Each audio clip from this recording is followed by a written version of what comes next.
Les annulations de séries sont l'une des 7 plaies d'Égypte. D'ailleurs, on ne conserve aucune trace des séries TV de l'époque, notamment de celles tournées par les géants extraterrestres qui avaient prévu les pyramides comme de grosses piles.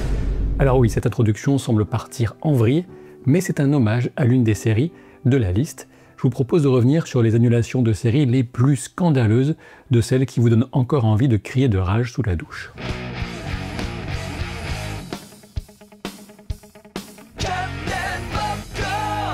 Il y a assez peu de temps, je vous ai proposé sur la chaîne une réflexion sur les achoppements des grandes séries qui sortent depuis quelques années, en évoquant différentes menaces pesant sur elles.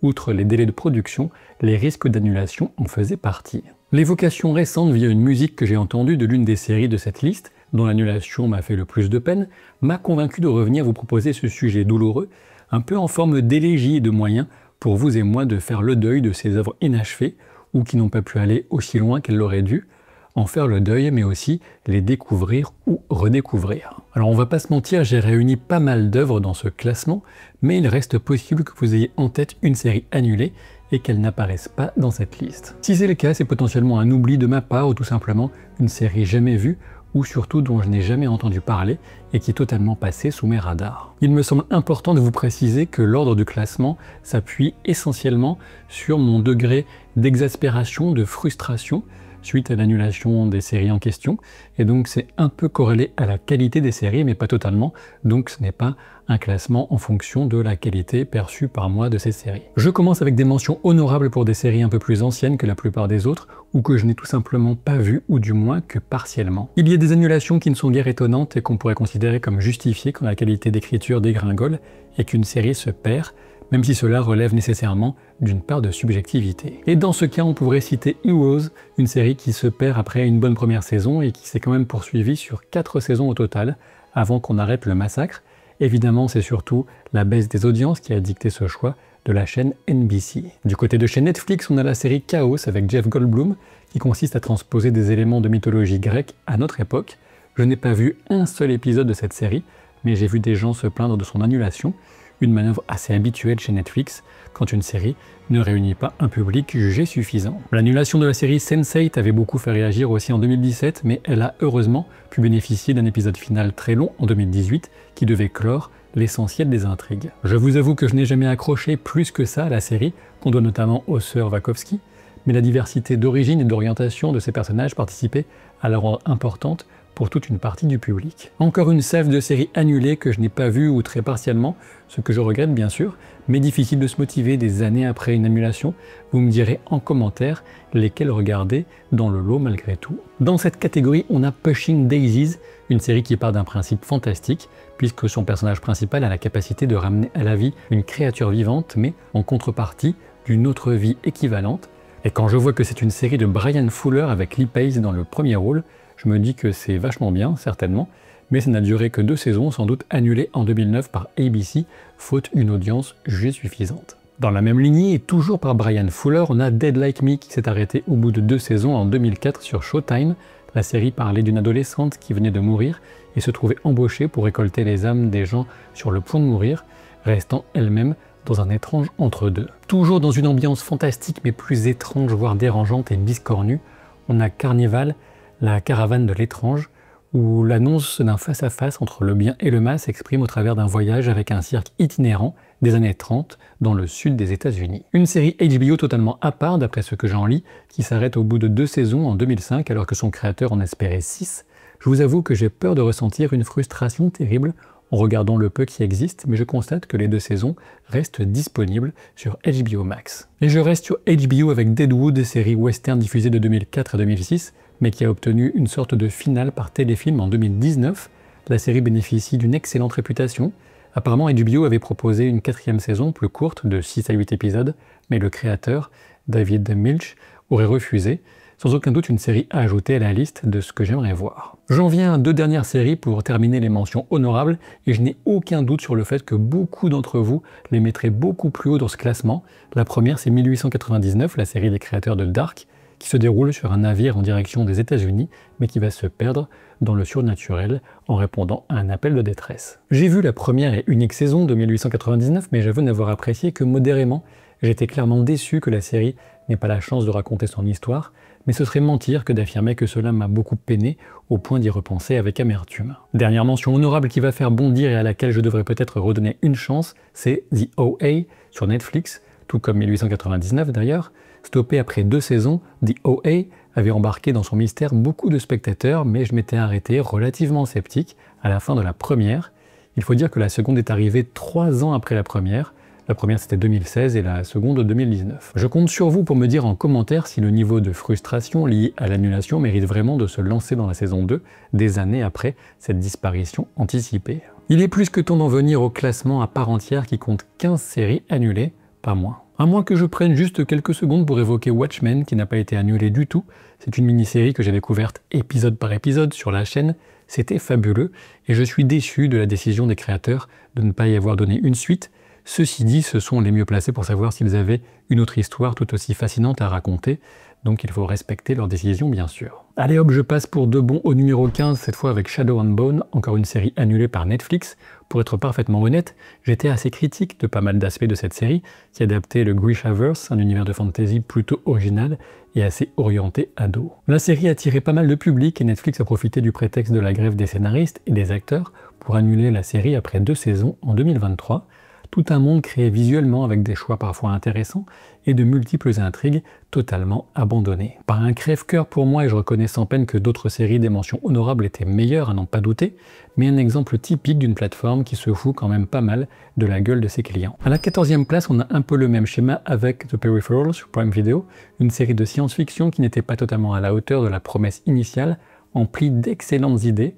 Pas étonnant pour les idées, puisqu'il s'agit d'une adaptation d'un roman de William Gibson, père du cyberpunk avec Neuromancer. On avait Lisa Joy et Jonathan Nolan en producteur exécutif, et The Peripheral avait été renouvelé pour une saison 2, suite à la première sortie en 2022, mais là encore les grèves ont apparemment amené au coup près, car la crainte de ne pas pouvoir sortir la suite avant 2025 avait convaincu les décideurs que ce serait un flop. Entre-temps, les producteurs exécutifs Joy et Nolan ont bien rebondi avec Fallout, mais dommage pour les aventures de Flynn, dans les réalités et époques différentes. En 13e position des annulations qui picotent, j'ai choisi Lovecraft Country, entre racisme anti-noir des États-Unis des années 50, sorcellerie et créatures surnaturelles. C'était un cocktail détonnant avec une sacrée distribution. Quelques lenteurs et étrangetés, mais bon sang, on avait là des performances super intenses et une originalité qui en faisait une série prometteuse, capable de s'améliorer pour devenir un classique en saison 2.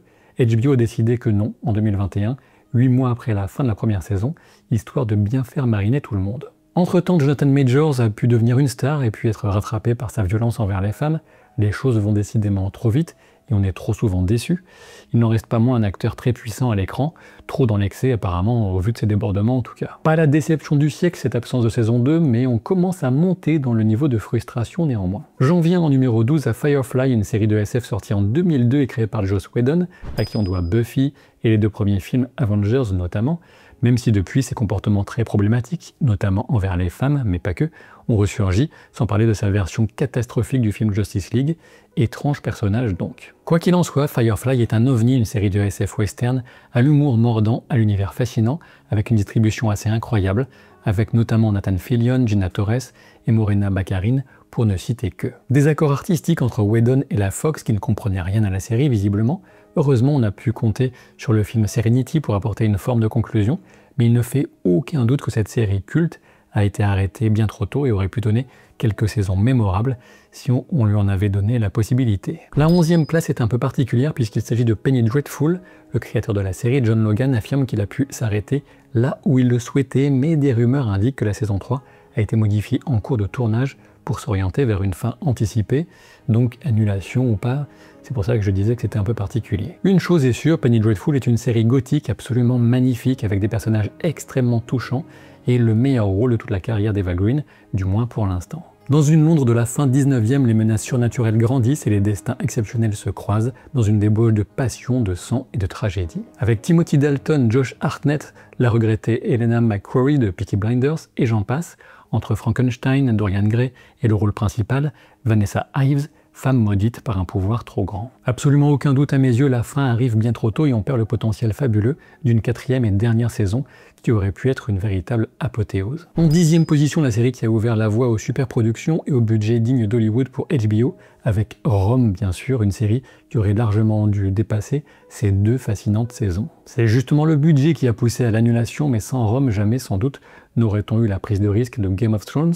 Si le niveau de production de Rome était exceptionnel, c'est pourtant l'humanité de ses principaux personnages qui l'ancre dans la mémoire collective. Kevin McKidd et le regretté Ray Stevenson nous ont offert un duo magnifique avec Lucius et Titus, James Purefoy, Indira Varma, Lindsay Duncan et j'en passe, une galerie de personnages pour dresser un portrait fascinant de la société romaine, qui plus est relativement réaliste, malgré quelques libertés prises avec la chronologie notamment. Si seulement on avait pu en avoir un peu plus, c'est un vrai gâchis de ne pas être allé plus loin, un sentiment qui ne fera que s'accentuer, pour moi du moins, au fil de la progression vers les sommets consternants de ce classement des annulations les plus décevantes. En numéro 9, j'ai choisi Dark Crystal, le temps de la résistance, une série de fantasy, un genre surreprésenté dans ce classement comme la SF et le fantastique. À croire qu'on est un peu maudit quand on apprécie particulièrement ces genres de l'imaginaire. Qui aurait pu croire qu'une série Netflix pourrait se révéler à la hauteur du film culte The Dark Crystal de 82, la magie de Jim Henson et Frank Oz, comment hostile, et pourtant ils l'ont fait, grâce à l'engagement de Louis Leterrier et de la Jim Henson Company, on a eu 10 épisodes magiques. Le monde de Sra est revenu à la vie, plus coloré et bizarre que jamais, le tout avec une quête digne du courage parfois inconscient des Gelflings. J'avais consacré une vidéo à la série lors de la sortie, après avoir découvert les premiers épisodes en avant-première à Londres, avec une exposition magnifique sur les poupées, les décors, et une interview de Louis Leterrier. Le tout est toujours disponible sur la chaîne, bien entendu, il y a même 2 vidéos en interview complète, et la vidéo consacrée plus à la série. La saison est toujours sur Netflix et heureusement elle forme une histoire complète, même si l'ouverture sur la suite est totalement présente.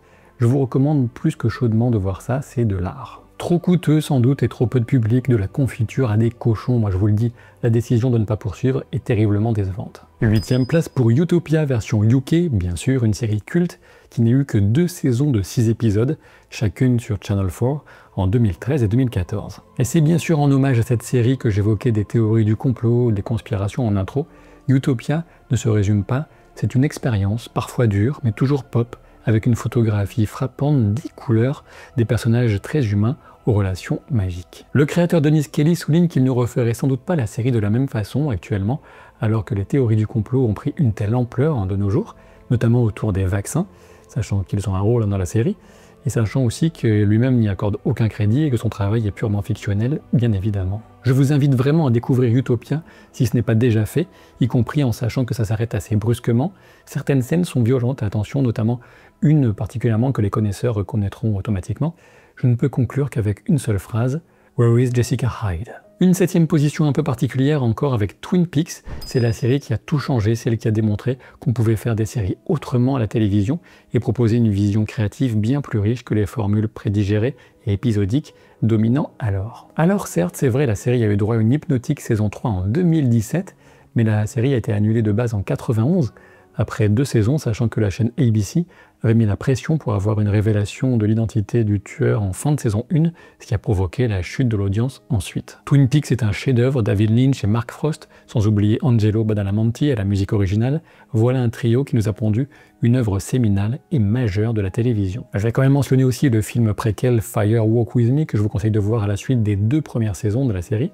Je ne sais que dire, sinon que cet univers est magistral et qu'une saison de plus, pour avoir finalement une 4e plutôt qu'une 3e en 2017, aurait été une bénédiction. Dès que le générique retentit, je suis pris d'une intense nostalgie pour la découverte de l'œuvre, ses personnages, ses mystères flippants, cette ambiance inimitable. Numéro 6 avec la série d'animation Scavenger's Reign, dont je vous parlais dans la vidéo de lundi dernier sur les séries récentes sous-cotées ou méritant plus de public. La meilleure série d'animation de SF que j'ai jamais vue, sans doute, même si c'est vrai qu'il y a de la concurrence. Scavenger's Reign est une performance visuelle, créative et scénaristique de très haute volée. Heureusement, la seule saison fournit une conclusion pour ces personnages, mais ne pas avoir ouvert la voie à une suite, sous une forme ou une autre, est un crime contre le bon goût, un crime commis par HBO. Autre crime, HBO Max en France, qui ne propose même pas cette saison de génie dans son catalogue, c'est juste aberrant. Débrouillez-vous à me trouver cette série et profitez-en. Vous me remercierez après, et puis en passant, abonnez-vous, pouces et commentaires, bande de forbans de l'interweb. On arrive à la 5e place avec Hannibal, et là, attention, je pense que je vais commencer à montrer les dents, parce que ça picote un petit peu beaucoup. C'est en travaillant sur cette vidéo que je prends conscience que Bryan Fuller est un artiste maudit des séries télé. Et oui, puisque après Dead Like Me, Pushing Daisies, c'est sa série Hannibal qui n'a pas pu aller au bout, annulée par une chaîne qui, avouons-le, lui avait grave lâché la bride en termes de créativité morbide et fascinante. Hannibal est d'une beauté formelle ahurissante et offre la meilleure incarnation du tueur le plus iconique d'Hollywood. Et oui, je pense que Mads Mikkelsen est meilleur qu'Anthony Hopkins, même si ce sont deux versions différentes et surtout que la télévision offre bien plus de place au développement et à l'exploration du personnage. La série compte 3 saisons de 13 épisodes chacune et date déjà de 2013 à 2015, ce qui me choque un peu, je vous avoue, tant elle reste vivace dans ma mémoire. La saison 3 se termine sur un littéral cliffhanger, mais je vous conseille de vous laisser tenter par cet univers, du moins si la perspective de plonger dans les abysses de l'âme humaine ne vous rebute pas. La série n'est au catalogue inclus d'aucune plateforme en France, mais accessible en VOD sur plusieurs d'entre elles. 4e position pour 4 saisons de Westworld. Alors oui, je sais, la première est la meilleure, même si la deuxième est superbe aussi. Ceci étant dit, les saisons 3 et 4 restent intéressantes avec des sujets très actuels sur l'impact de la collecte de données sur nos vies, entre autres. La série conservait beaucoup de charme et d'intelligence, des interprètes en or, une musique magistrale, et il ne lui restait plus qu'une saison pour conclure son histoire. La narration a perdu de son mordant et l'exigence des saisons 1 et 2 avait déjà laissé de côté une partie du public. Le reste s'est étiolé ensuite. Quoi qu'il en soit, ne pas mener à terme le projet narratif de la série, avec un avenir annoncé d'une humanité en péril et un rapprochement toujours plus grand entre conscience et conscience artificielle, nous laisse orphelins d'une incroyable aventure. Je n'avais pas été étonné outre mesure de l'annulation en réalité, même si je m'accrochais encore un peu à l'espoir que ça continue. Et les créateurs comme les interprètes portent encore pour certains le deuil de cette exécution par HBO qui a quand même du sang virtuel sur les mains. Alors certes, sans HBO, il n'y aurait pas de série du tout, mais quand même, zut. Tant qu'on est sur de l'ASF tué dans l'œuf par HBO, je vous propose Raised by Wolves sur la 3e marche du podium des annulations odieuses. Cette série avait un potentiel de fou furieux et des mystères déjà écrits qui ne demandaient qu'à être révélés progressivement. C'est en écoutant la chanson d'intro si marquante de la série que ma compagne avait lancée un matin que j'ai pensé ensuite à vous faire cette vidéo tellement était forte la nostalgie et la frustration de savoir que la fin de cette histoire ne sera jamais racontée comme elle le devrait. Cette série traçait notamment une sorte de parallèle avec le Jardin d'Éden, une genèse troublante et inquiétante de la Terre et de ses croyances, avec des liens présents mais encore à définir avec Kepler 22b, une planète sur laquelle 2 androïdes ont été envoyés pour y élever des enfants humains. C'est là que commençait la série. Pendant ce temps, la Terre finissait de mourir de guerres de religion autour de la place à accorder à l'être humain, la machine. La série a été relativement mal comprise par les critiques, mais adoptée par un public de connaisseurs. Et c'est un gâchis absolu de ne pas avoir donné suite à une vision originale du créateur Aaron Guzikowski, qui avait écrit auparavant l'excellent film Prisoners de Denis Villeneuve. La 2e place du podium de la dépression est attribuée à La Roue du Temps. J'en ai parlé récemment sur la chaîne, donc je ne serai pas trop long. Il y a carrément une vidéo dédiée au sujet. Adaptation de l'œuvre de fantasy de Robert Jordan, la série a sans cesse progressé en qualité entre ces 3 saisons pour aboutir à une 3e qui oscillait entre l'excellent et le prometteur. La décision de Prime Video de ne pas la renouveler a choqué énormément de monde. Et on a toujours une pétition en ligne pour appeler à la reprise de la série d'une manière ou d'une autre, mais pour le moment rien ne semble avancer. C'est une véritable trahison, autant de l'équipe créatrice très investie que des millions de spectateurs de par le monde. Que dire de plus sinon qu'on est sur du grand n'importe quoi qui, même d'un point de vue purement économique, n'est sans doute pas justifié au vu de la trajectoire de la série et de la montée en puissance des livres qui annonçaient du très lourd, d'une adaptation qui pouvait se concentrer sur les moments les plus forts de l'œuvre. On aurait sans doute abouti à une série, si elle avait pu se terminer, extrêmement forte. Les 2 premières places de ce classement sont sans doute interchangeables, mais j'ai quand même choisi Mindhunter en tête, la série créée par Joe Penhall, mais surtout connue pour avoir David Fincher en réalisateur et showrunner. On sait la fascination de Fincher pour les tueurs en série et Mindhunter raconte la création de l'unité d'analyse comportementale du FBI avec les prémices du profilage. Cette série fascinante suit à la fois les entretiens des agents avec des tueurs incarcérés et des affaires criminelles en cours d'enquête. C'est incroyablement prenant et réussi. Toutefois, on a eu 10 épisodes en saison 1, 9 en saison 2, puis plus rien. Netflix a coupé les vivres. Sans déconner, Netflix a mis un terme à une série réalisée par David Fincher. Si ce n'est pas un témoignage de dysfonction du système, je ne sais pas quoi dire de plus. Depuis, une éventuelle reprise de Mindhunter est un vrai serpent de mer, mais aux dernières nouvelles, Fincher va plutôt s'occuper d'une variante américaine de Squid Game dans un choix, ma foi, fort étrange. Ceci dit, on a quand même une rumeur sur un potentiel retour sous la forme de film, peut-être 3 films de 2 heures, rumeur provenant de Holt McCallany, l'un des 3 rôles principaux, mais cela reste néanmoins très hypothétique. En effet, en plus du projet Squid Game, Fincher doit aussi réaliser une sorte de suite à Once Upon a Time in Hollywood, avec les aventures du personnage de Cliff Booth, incarné par Brad Pitt. En résumé, Netflix semble avoir raté le coche et enterré une série magistrale qui coûtait trop cher, mais à côté, voilà le nombre de trucs de merde qui sortent sur la plateforme en toute quiétude. J'espère qu'au travers des ténèbres de cette vidéo pleine de désillusions, vous trouverez néanmoins des idées de séries à découvrir malgré leur annulation, tout comme moi avec Deadwood, et j'en passe. Je vous rappelle que nous avons 3 rendez-vous par semaine sur la chaîne les lundis, mercredis et vendredis. Donc ce mercredi, c'est la suite de Alien Earth, avec mes analyses épisode par épisode. Et vendredi, je vous réserve une vidéo sur les méchants les plus terribles de la fantasy. Alors soyez présents, ça va envoyer du lourd. Donc à très vite pour de nouvelles aventures. Salut!